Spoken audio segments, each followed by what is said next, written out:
This is Tina, and this is Ignacio.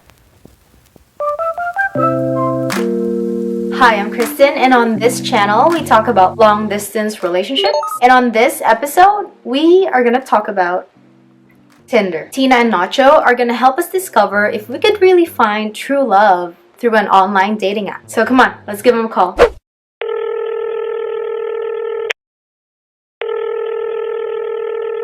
Hello. Hi. It's Kristen Cares calling. Hi, Christine. Hey. Hi, guys. Welcome to the show. We're so excited to have you here. Thank you so much for having us today. Yeah, so for those of you who are watching who don't know who they are, these are the faces and the voices behind the International Love Story podcast. Can you please give us a brief background? Give us your name, age, country of origin, country during LDR, where you are now, and some fun facts about you. Go ahead. Sure. So my name is Ignacio.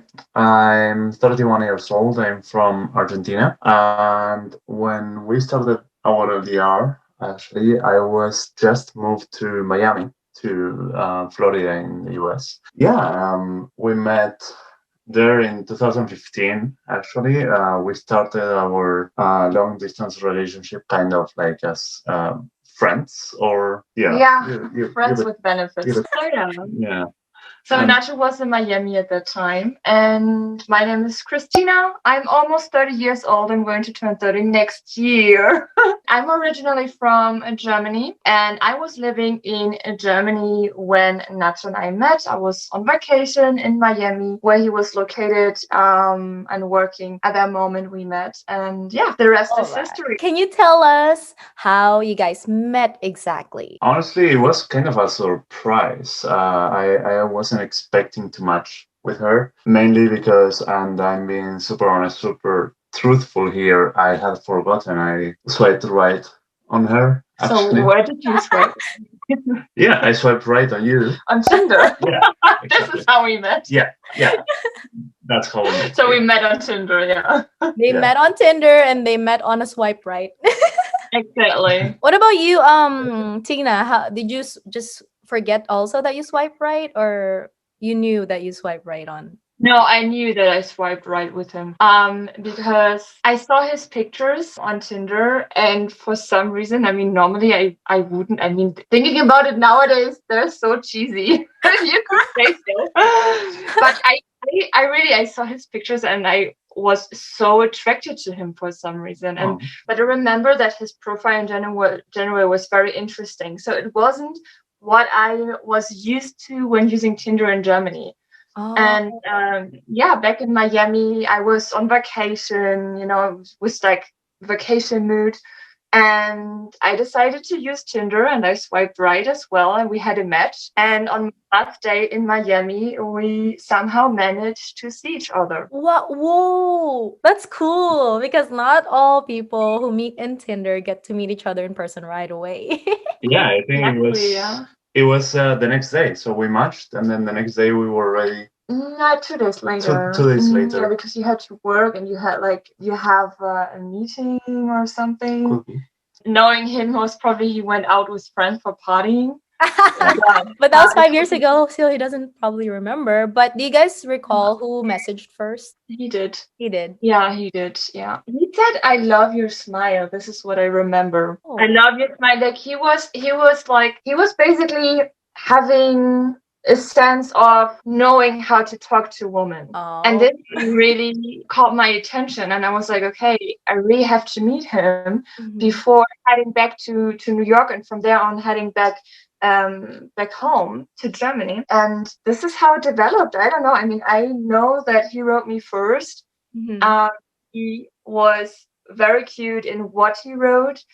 He was also very honest, and he was like, hey, we definitely have to meet in person, and let's make that work. And I felt like very comfortable from the beginning by just writing with him, which was weird. I never had that feeling before, because I used Tinder in Germany as well. I didn't have so many good experience with that back in Germany.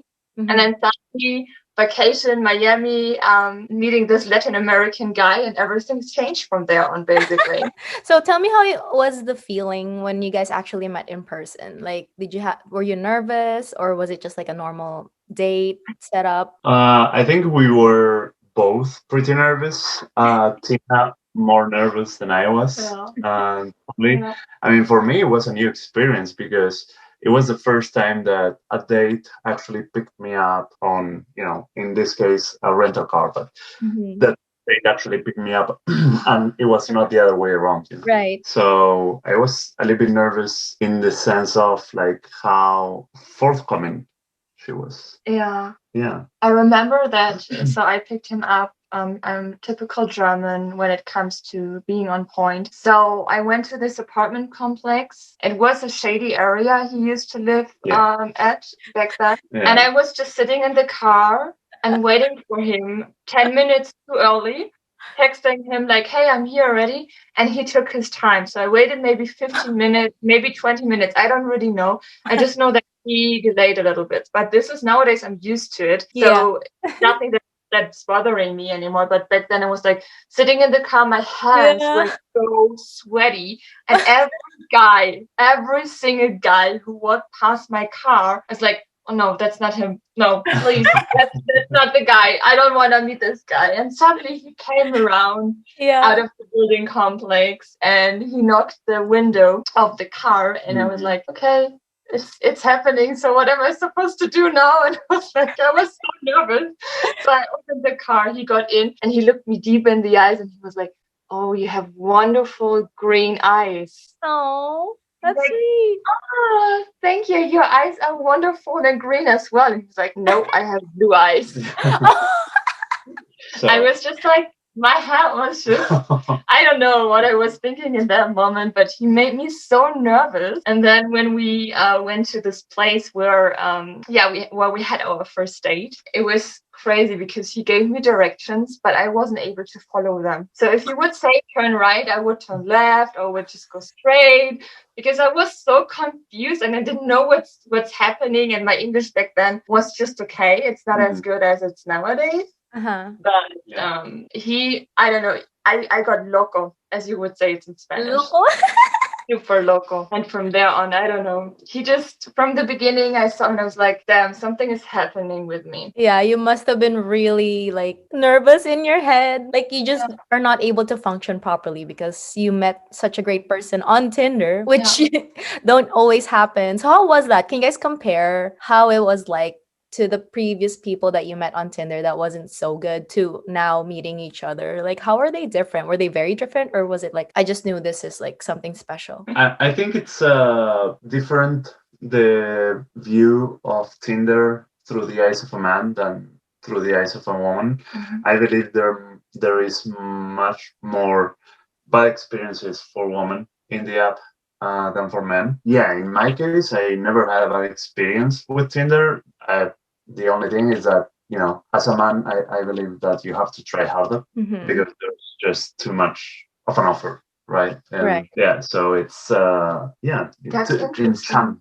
That's interesting because, you could definitely feel that you were. So he was very charming the whole time and very communicative while I really didn't know what to say because I was like for 2 hours or so nervous that I couldn't really follow the conversation. I was just like overwhelmed with everything. And it's interesting because I made different experiences back because I used Tinder in Germany before, as I said. I met some guys on Tinder. It was like one of them is or became a friend, but basically all others were they were just looking for a one night stand or for something casual. And I obviously was looking for that as well in the beginning, as I just broke up with my boyfriend and there were a lot of things going on. So I was like, okay, I don't want to get into anything serious for now. And then it just developed into another direction that at some point I was like, okay, I'm sick of it. I'm ready for something new. So I tried to date it a bit more serious. It just didn't work out because maybe I wasn't ready at that point. It could be that it was me. But all the guys I used to date in Germany, they were douchebags. So they weren't charming at all. They were basically just looking for a one-night stand. They were a little bit straightforward. Yeah. Aggressive. But in a way that it made me feel really uncomfortable. Right. So after a while, I decided to delete Tinder. And back in Miami, at some point, I was so bored because it was so hot. I didn't like Miami. I didn't know what to do, so I signed back on Tinder. So I deleted the app before, and then I was like, okay, let's try it again. So I didn't make so many good experiences in the beginning, yes, when I was just looking for something casual. Right. But then when it turned, my point of view was very difficult for me to date someone who is serious as well. Well, I actually had good experiences through my friends because they did meet like their girlfriends through Tinder as well. So for me, it was more like okay, if it's a one night stand, it's a one night stand. If it's something serious, or if something builds up from this, it's I was open to anything really, and Yeah. it just developed like this. Even a long distance. Yeah. Yeah.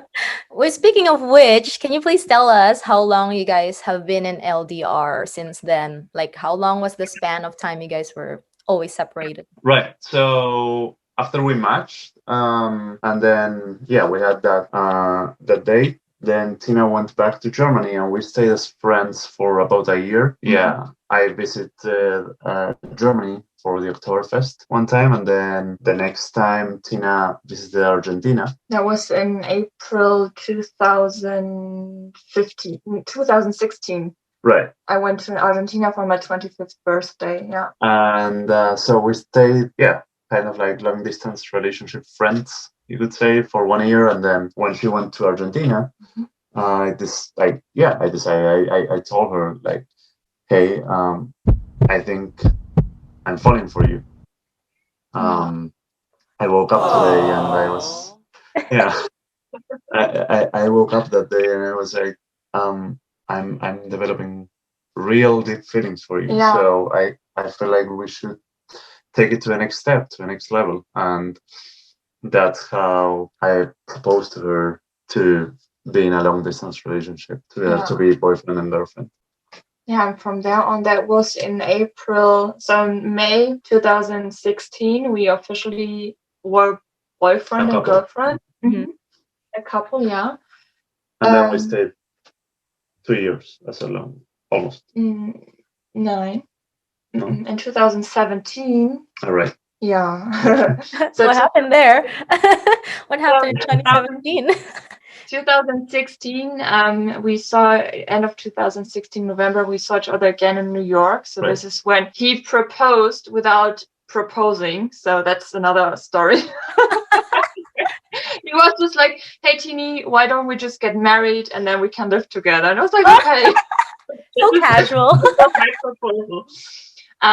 But looking back, one of the best things that ever happened to me or to us, I think I can speak for you as well. And then in 2017, in July or June? In June. In June 2017, we closed the distance officially by me moving to Miami. So it was May 2016 until June 2017 being in a long distance, and before we were just friends for 1 year. Oh, okay. Yeah. So 1 year each, but in total it's like about 2 years of LDR basically. Exactly. And then closing the distance. Wow. Tell us about that. We want to hear about your closing the distance story. Yeah. So like mentioned, it started as a friendship, and then when we were already a couple, a long distance relationship couple, we opened our our communication level as well. We started like talking on FaceTime almost every day, chats at every moment. I mean, the long distance relationship was kind of difficult with the time zones, but then when we closed the distance, actually, like communication obviously was easier. We had each other, and we didn't have to worry about those long distance issues. I mean, not challenges. Yes, I would call it. It's like there were never issues. Yeah. Except, of course, like different time zones, time difference. we managed. We were able to actually to manage to find our old communication we had. Mm-hmm. And somehow we pushed it far away, but in those communication you see when reading it how hurt both of us were that we weren't able to close the distance, because we had so a few things happened in between as well where we thought we might close the distance, but then we were so close and it didn't happen, and that happened 2 times. Yeah. And finally, when we were able to close the distance, for me, because I was the one moving to Miami, leaving my good job in Munich at that time, leaving my friends, leaving my family. Mm-hmm. And for me, it was just overwhelming, because at some point I thought, okay, it might not happen. It might not come true. So, of course, you doubt in between if this can really work out, because you don't really know when you'll be able to close distance. And when it finally happens, you have to deal with so many other things that you're like, okay, now it's moving too fast. So what's going on? So I don't know how to rate. What am I supposed to do now? And is it going to work out? What if we don't get along? What if he wants towards me and then I have to go back home? And like so many crazy things. For me, thinking about it might not working out, that was not an issue, to be honest. But I mean, for Tina, she was actually moving. She was actually making, the transatlantic moving, from Germany to the US, Pacific. Not trans. Well, again, it's Atlantic, yes. It was, she had to think about what if it didn't work out, what was what we were going to do, because then if we were married, if it didn't work out, that would mean we would divorce, and that would mean that she wouldn't have, the legal rights to stay in the US. Mm-hmm. I did comfort her though, and for me that was a no-go. That if in the end the relationship wouldn't have worked, I don't think I am the person that would do something like that to another person. Mm-hmm. So I try to comfort her in that regard. Yeah, but I mean, nowadays I know that he wouldn't have done that, but at that point there were a lot of emotions coming together. Mm-hmm. And of course I knew him, and we FaceTimed almost every day, and we went to beautiful places worldwide to see each other again. But then it's not the same as living together with a person and seeing each other day by day, him seeing me without makeup, for example, or using the same bathroom, stupid stuff like that. It's like that. So of course we knew each other, we trusted each other, but the level of trust was definitely different than it's nowadays. Now we are like this, so we are inseparable. Is that a word? Yeah. How? Inseparable. Yeah, okay. Inseparable? Yeah. And it just developed like this during the last year. So it's nothing we had from the beginning. We worked on it as well, our communication and several other things.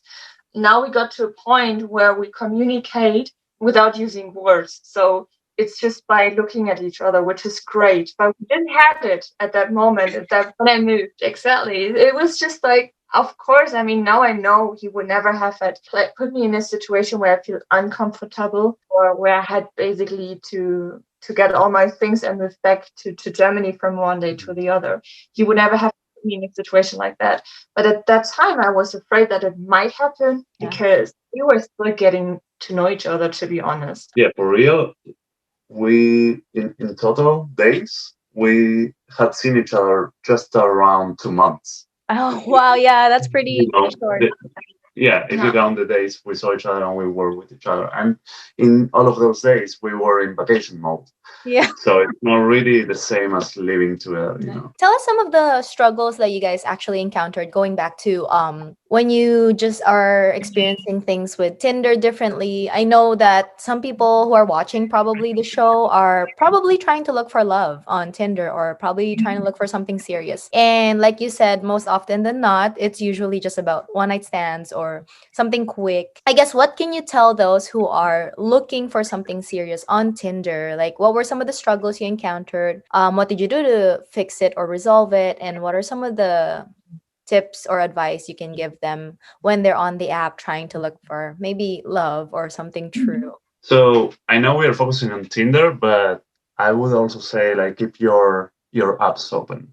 Keep it's Bumble, for Yeah. example, Uh-huh. it's a great app as well for women to, feel more or feel safer Right. than Tinder, for example. And there's actually, I believe there's many apps nowadays. Tinder, in the moment we met, it was for mainly for one night stands or for fun, but nowadays I definitely believe like it's not only us that we met through Tinder. It's we have many friends that also met through Tinder that got married as well. That together, and it's something that before the internet, I don't think it was. I mean, obviously it was possible, right? But then again, going back to the topic, tips to find love in Tinder. Yeah, be open minded. Be open minded because you will find everything there and everyone. So, don't restrict yourself to just a type of person, but keep yourself open minded and be looking forward to meet new people. Be open to that. Be open to open your heart. I would say. Yeah. And what about you?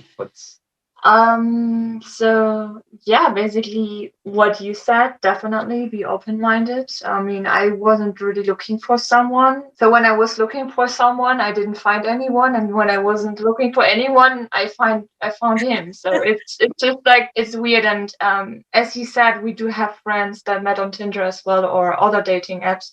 I do have, for example, my ex roommate, who is married now and has two beautiful kids, and they met online as well. So it's possible. It's just like when you date someone, and that's the perspective of a woman now, because I know that women have it a little bit harder on dating apps in general and on Tinder than men, because if you're looking for something serious, I feel like it might freak a man out Yeah. sometimes. Yeah.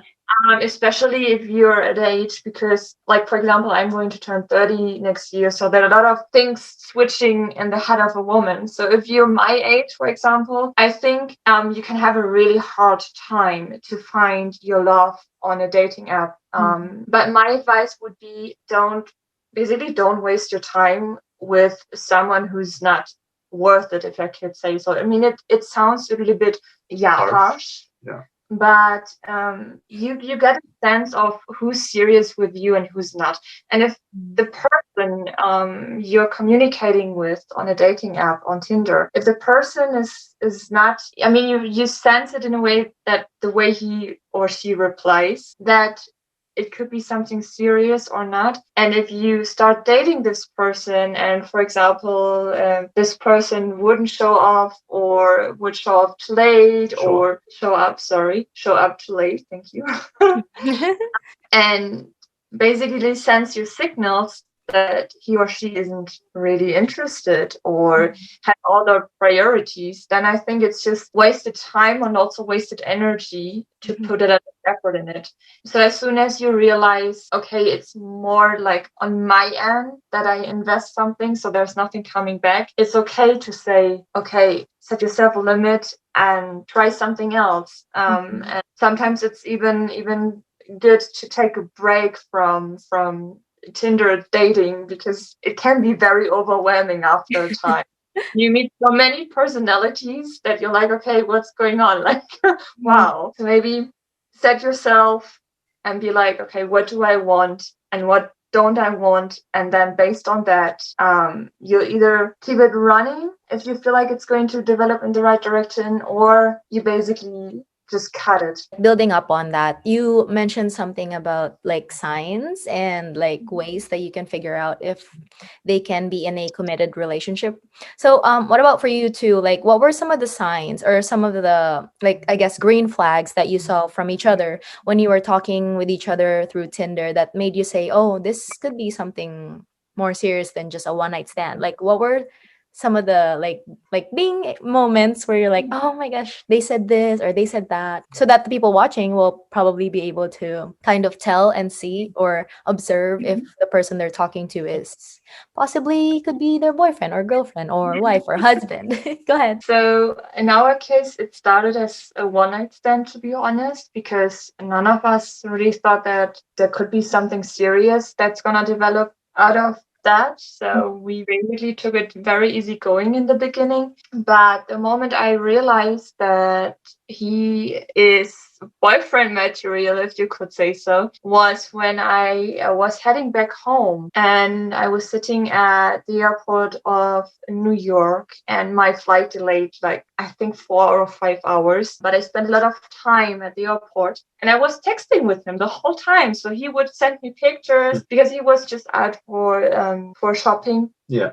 And he sent me pictures of his outfits, which I thought was super cute. I was like, wow. So he really involves me in the decision of finding the perfect outfit, for example. And we just had a one night stand. And I was like, okay, that's weird. I'm really not used to that. And what is that? Why is he doing that? So yeah, then I got curious and was like, okay, where is this going to lead? So I would basically put myself into it 100%. And then I realized I got it back. He would reply immediately, for example.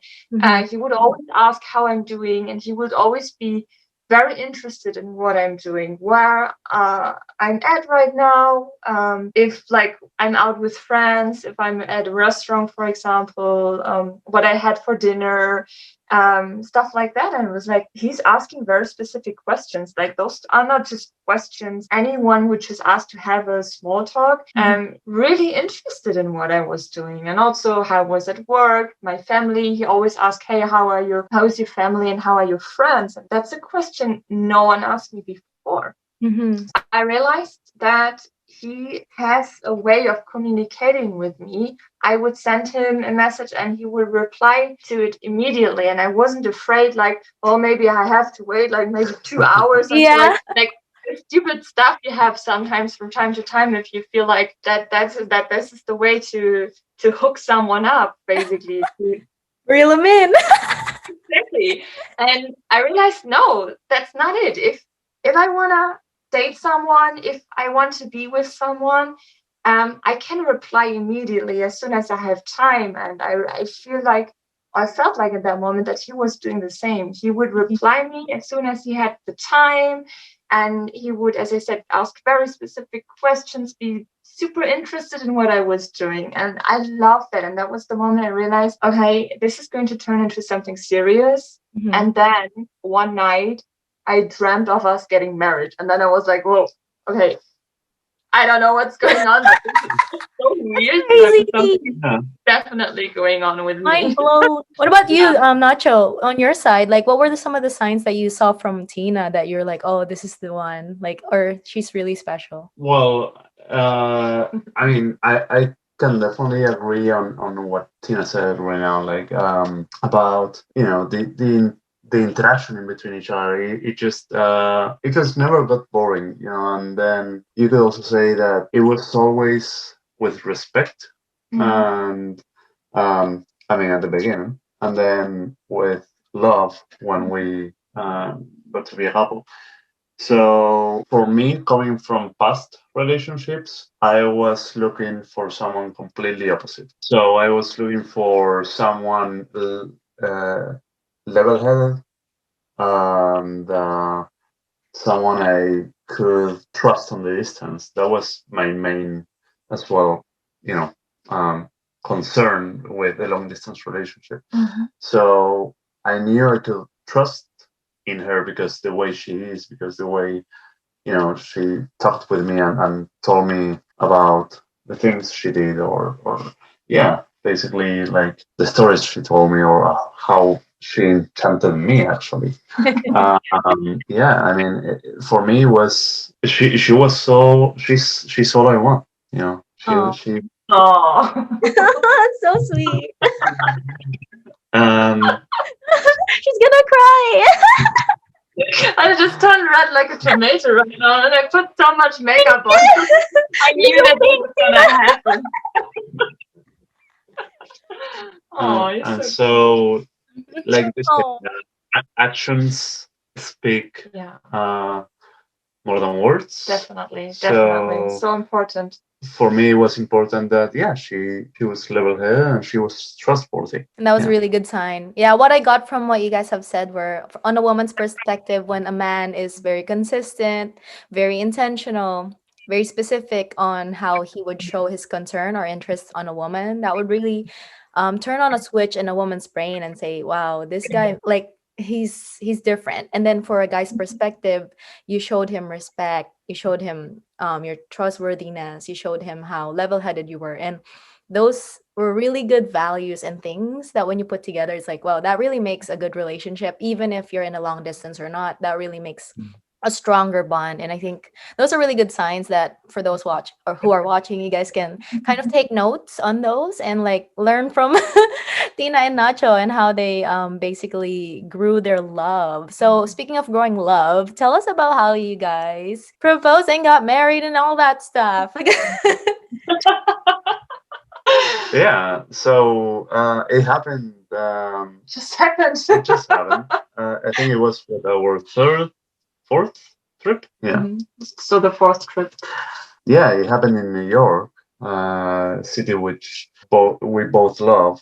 And yeah, it ideally, like, we would have loved to live there together. That was, the plan eventually. But yeah, Miami works. so in the end. But yeah, we were in New York. Wanted her to be with me, and not just for vacations, but I would also like to wake up next to her.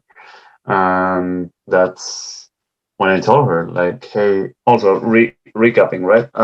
She was for 1 year looking for a job in New York, so that she in would, the US, not only in New York. right, in the US in general. Okay. Unfortunately, that didn't work out, even though she applied for like 70 or plus. 70, 75. Yeah. Jobs. It was crazy. So, but of course, I mean, due to that I don't have a green card or anything. I don't have special skills, if you could say so, at least not for the Americans. So it was impossible to get a visa. Yeah, for me, it was like, I definitely, marrying for love, obviously, it's a concern. I don't just marry because, like, hey, you want to come to the US? Yeah. It was like, I really want to see you more often. Okay, Every day, every single day. Let's do this and let's move together. And I'm gonna give that point to her here in this interview. I never really proposed to her. I proposed she coming to live with me. Yeah. Oh. We got married as a circumstance, but yeah, I mean, being real with you. So he proposed, as I said, without proposing. We were sitting in the underground line of New York. I was just applying for jobs in New York. I mean, just thinking about it nowadays, I'm like, girl, you were crazy. Why did you do that? I had my printed applications, 10 or 11 applications printed out, and I went from office to office without even having an appointment. And it was just like, hey guys, does someone have to me? I have my application here. I would like to be paid. That's crazy. You're really confident for doing that. I wasn't confident. It was just, I don't know. Right. I was like, I'm gonna try out everything. Yeah. That's possible. I'm gonna try out to live together with him, and I really tried a lot of things in order to be able to move to the US. I didn't want him to give up everything, because he being up there, coming from Argentina, having the possibility of going to the US, that's a huge deal. Yeah. So for me, it was easier to say like, okay, I will quit my job. I mean, my friends, they're living like everywhere, like not where I was located. So it was okay for me. And even though if it was difficult sometimes, but I felt like, okay, I'm prepared for that, so I can do that. Yeah. And when he, after I applied for so many jobs in New York, when he was having this talk with me again, because it wasn't the first time we had this conversation. Mm-hmm. And before I was just like, okay, you're crazy, we're not getting married.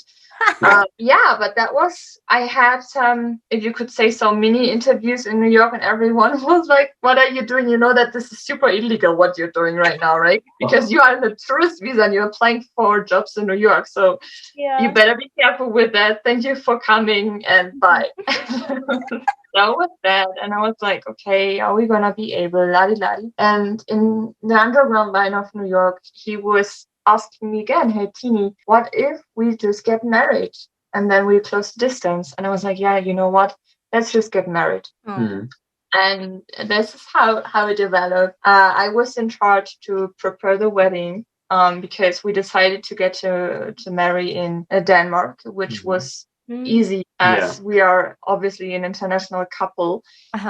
Paperwork is a huge thing, unfortunately. Oh, I know. It's still a big thing for us. So, and getting married to someone who's not German, who's from South America, it's a third world country. It was super difficult to basically, arrange everything. So Denmark was the solution. And it was amazing. It was great that we figured it out because it was easy, to be honest.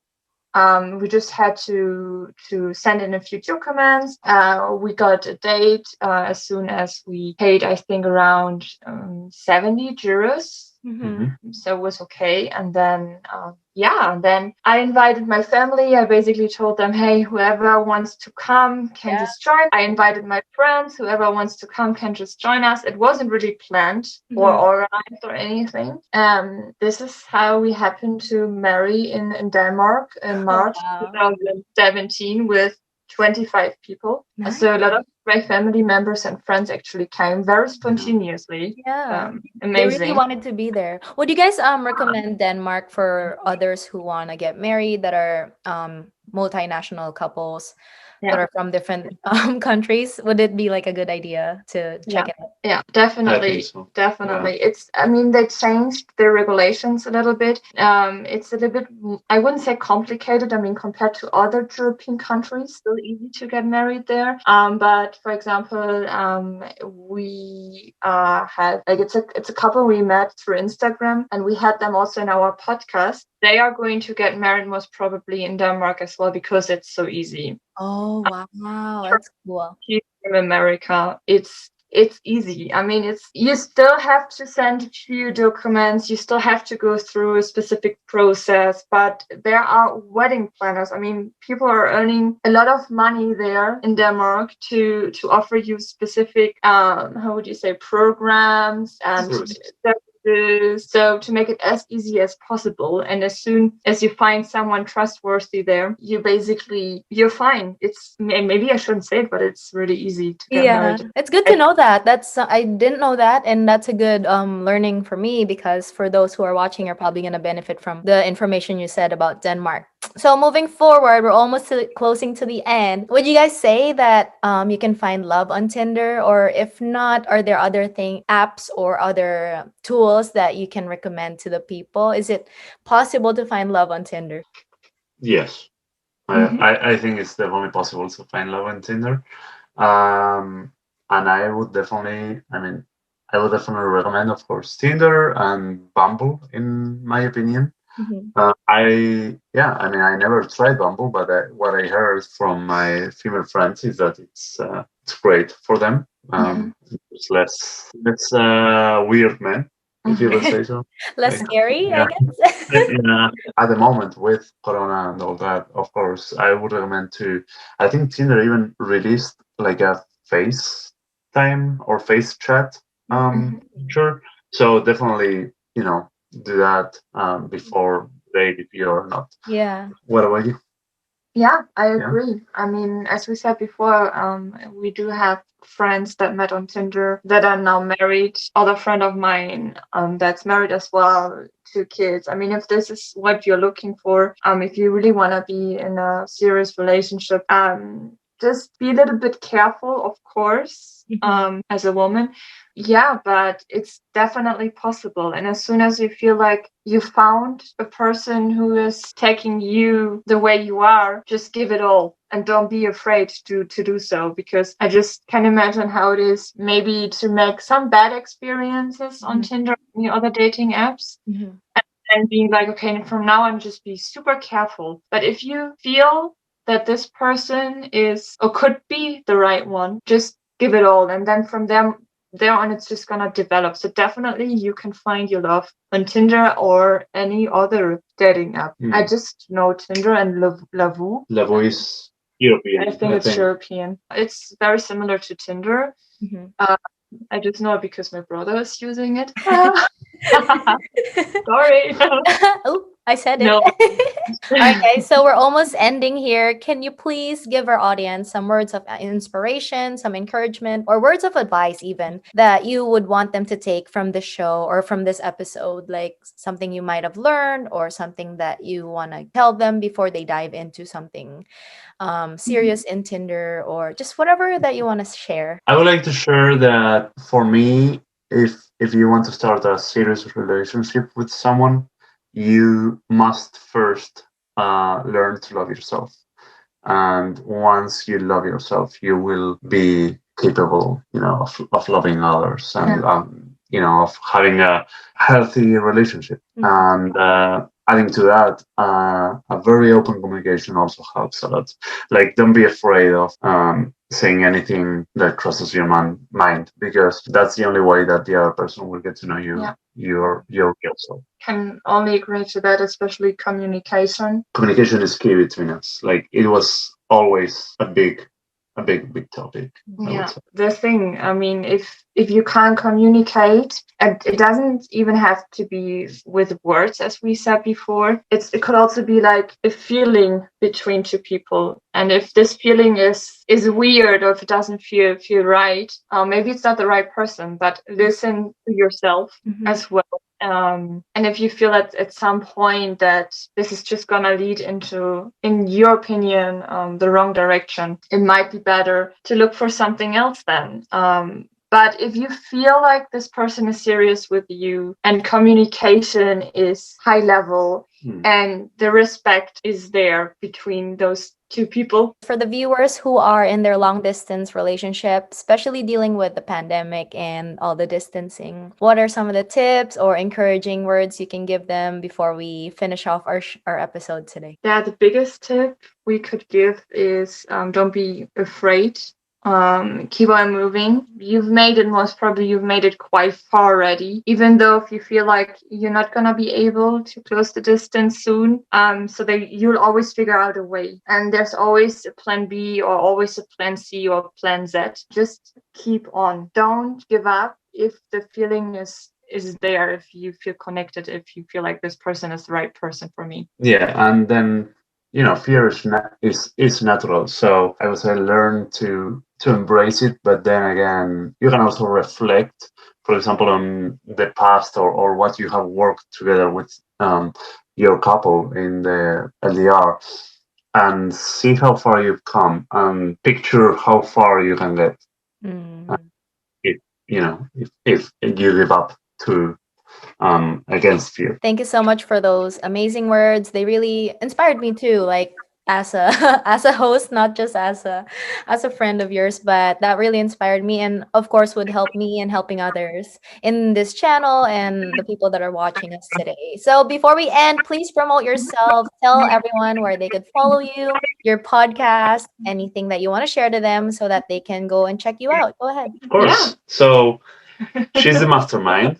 I'm what you could say dignified audio producer. But yeah, please go ahead. So you guys can follow us on Instagram and Facebook on International Love Story. We are sharing our own story there. So if you check out Instagram, you see a few pictures of how we close the distance, the paperwork we had to take care of. You'll also see a few guides there, what to do before, for example, when closing the distance, communication guide, things like that. And we have a podcast called International Love Story. So definitely check it out as well, because in this podcast, we're not only sharing our own stories. So the first season is us sharing our own stories, our fears we had, how we closed the distance, paperwork, and all those things. We also interview other couples. So because we know that everyone has a story to tell, maybe you guys can relate to the one or the other couple. And yeah, just listen into it.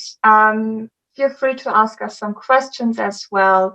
As I said, International Love Story on Instagram or Facebook. So this is where you're going to find us. And on Spotify and Anchor. Exactly. International Love Story. And Apple iTunes, Apple Podcasts, and Google Podcasts. Yeah, basically any other streaming service. Everywhere where you find podcasts, you will find us as well. We're everywhere. Thank you guys so much. For those who are watching, I'm going to leave all their links in the description below. So feel free to leave any comments if you have any follow-up questions for the International Love Story, because of course they're going to want to answer your questions. Or maybe if you would like to get interviewed in their podcast, just reach out to them. Or me, I'll bridge you to them if you happen to want to be able to share anything that would help the community. And for me specifically, I really appreciate you guys for coming here, and the rest of the LDR community for just being supportive and just helping each other out in their journey, because we do know that it's hard. It's difficult to find any manuals or any tools about LDR. Like there's barely any. And now that we are trying to build this community and people are creating more content for people like us or people that are dealing with the distance, I think it's such a great opportunity to start now and do it now. I really thank you guys for being here. I appreciate you sharing everything in your time. Really, really insightful things you guys have shared here. And yeah, I'm looking forward to see you guys more. And we're gonna end the show here. So, and as always, I will see you later. Ciao. Bye. If you are someone who considers finding a partner through an online dating app or online, I hope that this video enlightened you. If you find value in this episode, consider subscribing to the channel and hit that bell for more long-distance relationship topics. On our next episode, we are going to interview someone who's like an expert. She's been in a long-distance relationship for 7.5 years. So if that's something that interests you, stick around and I'll see you over on that next episode. They've been in LDR for 7.5. Help us discover if we could really find true love so if that's something that interests you, if you find value in this episode,